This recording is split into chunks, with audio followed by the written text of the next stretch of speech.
September 11th, 1697. Sunset approaches the banks of the Tisa River in southern Hungary. An Ottoman army of 60,000 men crowds the eastern shore, half already across the pontoon bridge and half still waiting. Tents sprawl across the river bank. Horses drink from the shallows. The crossing has taken most of the day, but Sultan Mustafa II's commanders believe they have time. Winter quarters lie ahead in Timisoara. The campaign season is ending. No Christian army could have marched this far, this fast. Then, 2 hours before dark, the western horizon erupts with movement. Dust clouds rise above the tree line. Cavalry scouts gallop back toward the Ottoman camp, screaming warnings. The Habsburg army has arrived. Not tomorrow. Not in 3 days. Now. Prince Eugene of Savoy sits astride his horse at the head of 20,000 exhausted men. They've marched 10 hours in brutal heat, driven forward by a commander drowning in personal debt, fighting for his career, his reputation, his financial survival. Eugene surveys the scene before him.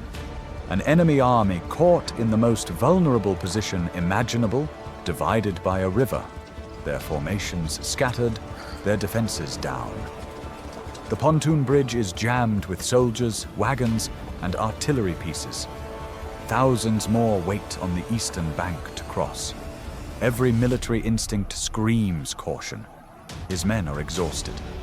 The Ottoman force outnumbers him 3 to 1. A frontal assault on a fortified position should be suicide. But Eugene recognizes what others might miss. This isn't a fortified position. It's a trap the Ottomans have built for themselves. He gives the order to deploy artillery. Habsburg gunners unlimber their cannon, aim at the densest concentrations of enemy troops. The Ottoman commanders, realizing the scope of the disaster unfolding, attempt to organize defensive lines. But it was too late. The first Austrian shells tear into the crowded riverbank. Panic spreads faster than orders. Men surge toward the bridge, the only escape route. The pontoons groan under the weight. In less than 1 hour, the Tisa River will become a mass grave. The Ottoman Empire will suffer its most catastrophic defeat in a century. And Prince Eugene of Savoy will earn immortality as the general who destroyed an army not with superior numbers, but with perfect timing and ruthless calculation. The question is, how will he achieve this? And to answer, let's go back 14 years. The Great Turkish War had been bleeding both empires for 14 years. Since the failed siege of Vienna in 1683, the Habsburg monarchy and the Ottoman Empire had been locked into a war of attrition that neither could truly afford. The conflict consumed resources, devastated territories, and tested the endurance of both states to their breaking points. For Emperor Leopold I in Vienna, the Ottoman War represented an unbearable strategic burden. The real threat lay west, where Louis XIV of France pursued territorial expansion that threatened the entire Holy Roman Empire. The 9 Years' War against France demanded the vast majority of Habsburg military strength. Statistical records revealed the disparity. Of 280,000 troops fielded by imperial states in 1695, only 74,000 faced the Ottomans. The rest fought France. Throughout the entire duration of both wars, the Habsburgs maintained an average of 127,510 troops on the Western Front, compared to just 88,100 against the Turks.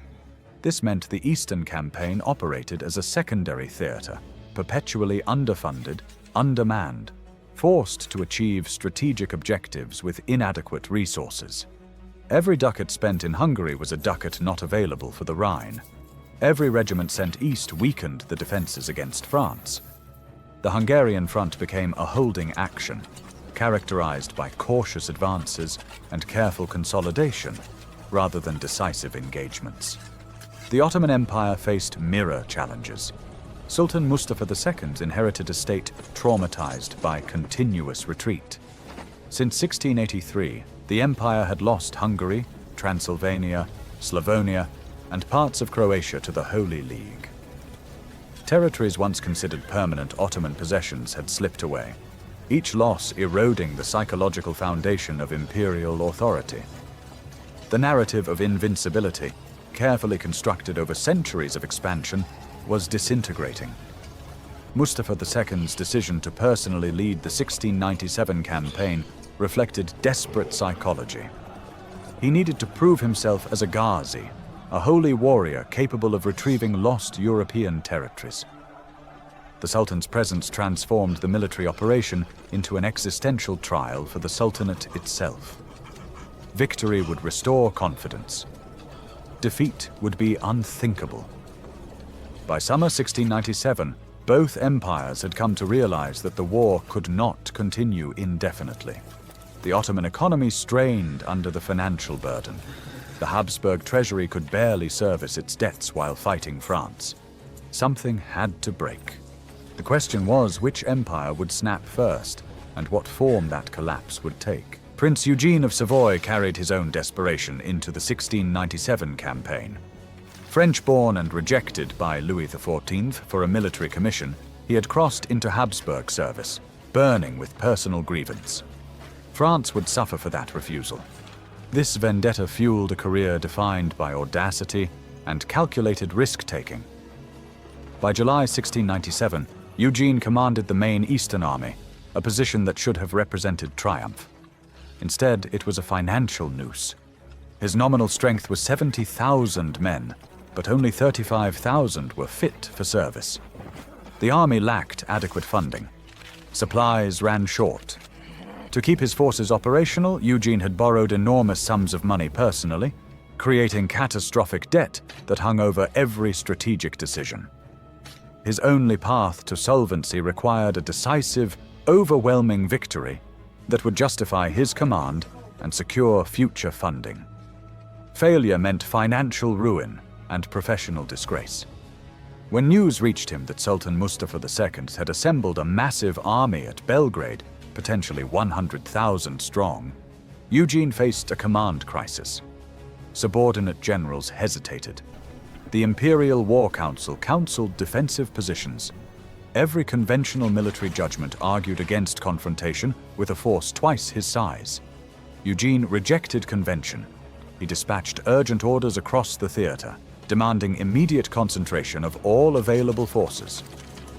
When General Rabutin in Transylvania initially disobeyed, Eugene sent couriers with threats of court-martial and disgrace. The message was absolute: execute my orders unconditionally or face disciplinary consequences. This iron will force the disparate elements of his polyglot army, Germans, Hungarians, Austrians, Serbs, to converge despite the brutal heat and exhausting marches. The intelligence Eugene received in early September transformed desperation into opportunity. The Ottoman army, rather than pressing forward with offensive operations, had begun retreating south toward its winter quarters in Timisoara. Sultan Mustafa II's nerve had failed. A captured Ottoman general, Kafur Pasha, revealed critical details of the route and timing. The massive Ottoman column would need to cross the Tisa River near Zenta. Eugene recognized the vulnerability immediately. An army crossing a river is an army divided, exposed, and incapable of coordinated defense.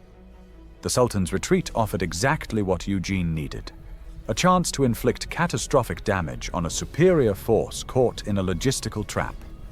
The decision to pursue required defying every cautious instinct. His men were already exhausted from forced marches. The Ottomans still outnumbered him significantly. If he attacked and lost, the Habsburg position in Hungary would collapse. The Western Front against France would be compromised, and Eugene himself would face court-martial for reckless insubordination. He ordered the pursuit anyway. On September 11th, his army began a 10-hour forced march toward Zenta, racing to catch the Ottomans before they completed the river crossing. Speed mattered more than rest. Surprise mattered more than numerical superiority. Eugene was gambling his career, his finances, and potentially the fate of the Habsburg monarchy on perfect timing and absolute commitment. Sultan Mustafa II's command demonstrated the paralysis of a leader burdened by impossible expectations. He had entered the campaign promising restoration of Ottoman glory, personal leadership in battle, and the retrieval of lost territories. His presence at the head of the army transformed the expedition into a referendum on the Sultanate itself. But when General Kafur Pasha was captured in a skirmish and revealed intelligence to the Habsburgs, the Sultan's confidence shattered. Mustafa II faced the strategic reality that his opponent, Prince Eugene, was not retreating or accepting defensive positions. The Habsburg commander was actively maneuvering, concentrating forces, seeking confrontation. Rather than press forward and seize the initiative, the Sultan made the fatal decision to retreat. His large, ungainly army turned south toward Timisoara, abandoning offensive objectives just as the campaign season reached its peak. This retreat placed the entire Ottoman force directly in Eugene's path, thereby surrendering the strategic initiative. The decision to cross the Tisa River near Zenta, rather than selecting a more defensible position, compounded the error. River crossings require time, organization, and security. A pontoon bridge limits throughput, creating bottlenecks. Thousands of men, horses, wagons, and artillery pieces cannot cross simultaneously. The process inherently renders an army vulnerable. Ottoman scouts reported no immediate threat from the Habsburgs. The Sultan's commanders believed they had adequate time to complete the crossing before any Christian force could reach them.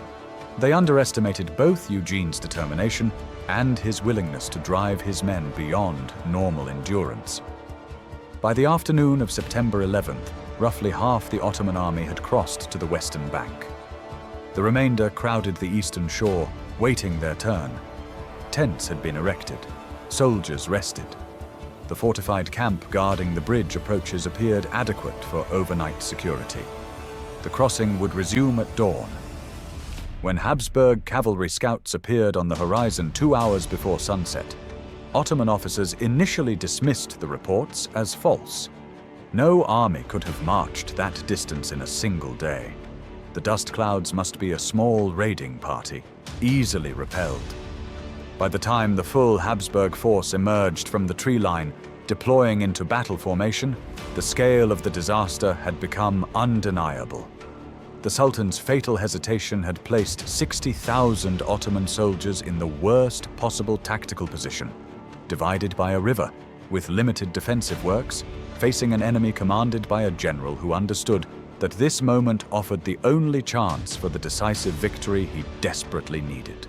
Eugene's deployment was methodical and ruthless, his artillery unlimbered on elevated positions, providing clear fields of fire into the densest Ottoman concentrations on the eastern riverbank. Habsburg infantry formed assault columns, preparing to storm the fortified camp protecting the bridge approaches. Cavalry positioned on the flanks, ready to exploit any breakthrough. The technological advantage proved immediately decisive. Habsburg cannon had benefited from continuous improvement throughout the war, while Ottoman artillery remained essentially unchanged. The Austrian gunners could fire more quickly, aim more accurately, and adjust their range more efficiently. When the bombardment began, Ottoman formations absorbed horrific casualties within minutes. The fortified camp on the eastern bank, designed to protect against raids, could not withstand concentrated artillery fire from multiple directions.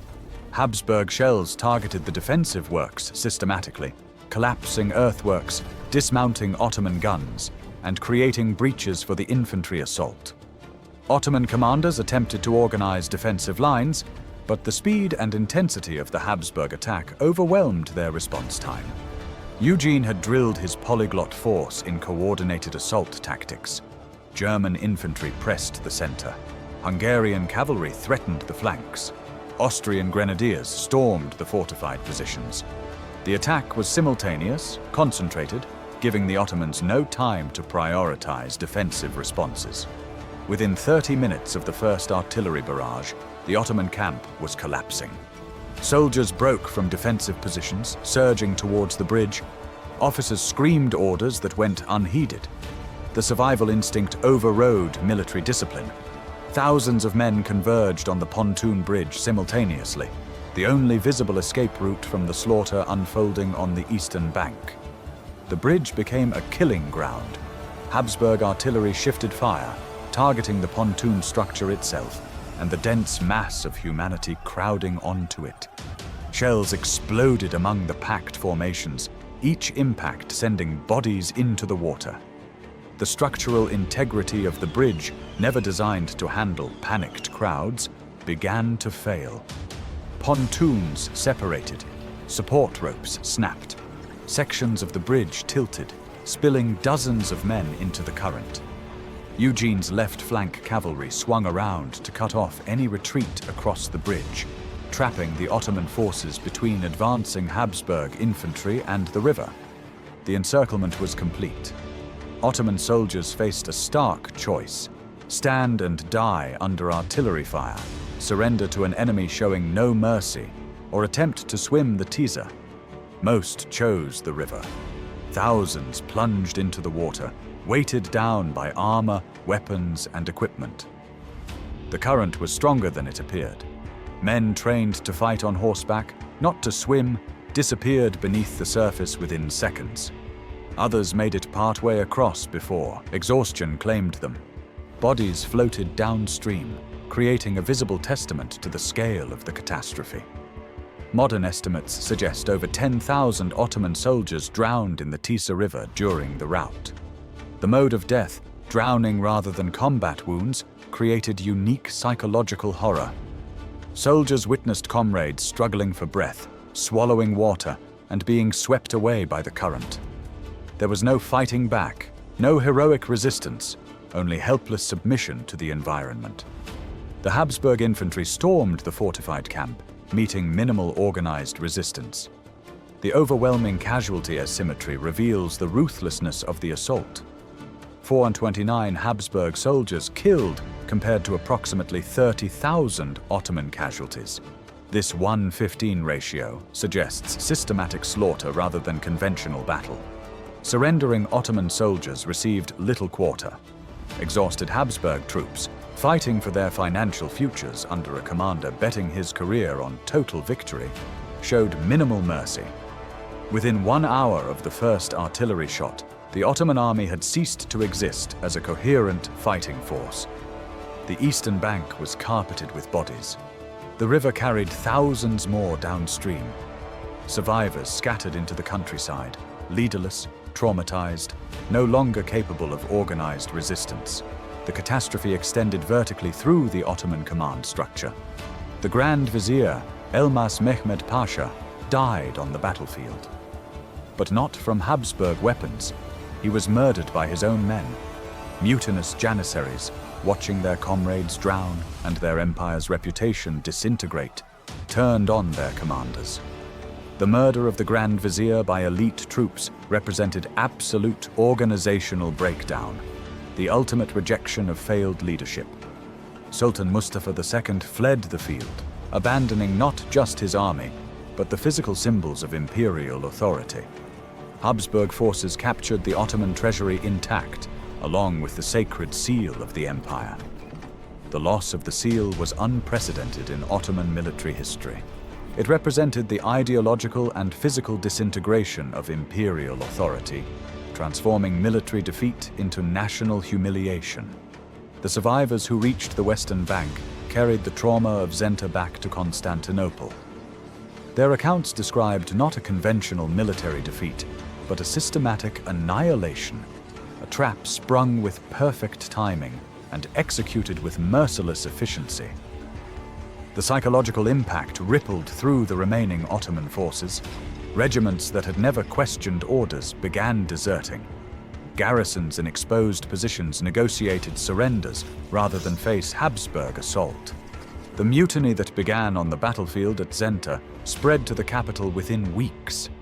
Opposition groups, emboldened by the military catastrophe and the murder of the Grand Vizier, seized political leverage. Sultan Mustafa II faced intense pressure to negotiate peace, his credibility destroyed by the twin failures of strategic retreat and the loss of imperial symbols. For the Habsburg forces, Zenta represented vindication of Eugene's aggressive command style. His debt-ridden gamble had paid off beyond any reasonable expectation. The captured Ottoman treasury provided immediate funds to pay his troops. The strategic consequences extended far beyond the battlefield. Ottoman garrisons across the Banat region began evacuating. The pathway into Bosnia lay open. Eugene pressed the advantage ruthlessly. With the main Ottoman army destroyed, he led 6,000 cavalry deeper into Ottoman territory, raiding Bosnia. When Sarajevo refused to surrender and executed Habsburg envoys, Eugene ordered the city sacked and burned. The calculated destruction served strategic purposes beyond mere retribution. It demonstrated overwhelming Habsburg power and accelerated peace negotiations by terrorizing the Ottoman Empire's peripheral territories. The moral complexity of this victory complicates any straightforward narrative of Christian triumph. The overwhelming casualty ratio, the minimal quarter given to surrendering soldiers, and the deliberate destruction of Sarajevo reveal that the necessity of strategic terror outweighed humanitarian concerns. Eugene's victory was total, decisive, and brutal. It was a combination that secured his reputation, but at a cost that contemporary accounts largely ignored. The psychological aftermath of Zenta proved as significant as the immediate military consequences. The scale and nature of the defeat inflicted trauma that fundamentally altered Ottoman strategic calculations. An empire built on centuries of military supremacy had been annihilated in 1 hour by a numerically inferior force, destroyed not through enemy heroism, but through logistical failure and the environment itself. The drowning of over 10,000 soldiers created a specific form of psychological wound. Ottoman soldiers who witnessed the Tisa swallow their comrades carried that terror back to their units. The shame of being destroyed by nature rather than combat amplified the humiliation. This psychological dimension helps explain the rapid collapse of Ottoman resistance following the Battle of Zenta. It was not merely that the empire had lost an army. Armies could be rebuilt. The more serious damage was to collective confidence. The narrative of Ottoman military prowess, carefully maintained for centuries, had been shattered. Future campaigns against Habsburg forces would be haunted by the memory of Zenta, where an entire army had been trapped and destroyed with clinical efficiency. Prince Eugene's reputation transformed overnight. Across Europe, he became celebrated as the savior of Christendom, the general who had broken Ottoman power decisively. His personal debts were forgiven. His strategic vision was vindicated. The aggressive, risk-taking approach that might have ended in court-martial instead earned him a permanent command and influence over Habsburg military policy. The strategic isolation of the Ottoman Empire accelerated. France, which had tacitly supported Ottoman resistance as a distraction for the Habsburgs, withdrew from the struggle following its own defeats in the 9 Years' War. Without French diplomatic and material support, the Ottomans lacked the geopolitical leverage to negotiate favorable peace terms. Zenta had not just destroyed an army, it had eliminated the empire's last viable military option for defending its European territories. The Treaty of Karlowitz, signed in January 1699, formalized the geopolitical earthquake Zenta had triggered. The Ottoman Empire ceded vast territories, most of Hungary, Transylvania, Slavonia, and large parts of Croatia to the Habsburg monarchy. Podolia returned to Poland. Venice acquired territories in southern Greece and Dalmatia. The Tisa River became the recognized northern boundary of Ottoman authority, reducing Bosnia to a border province.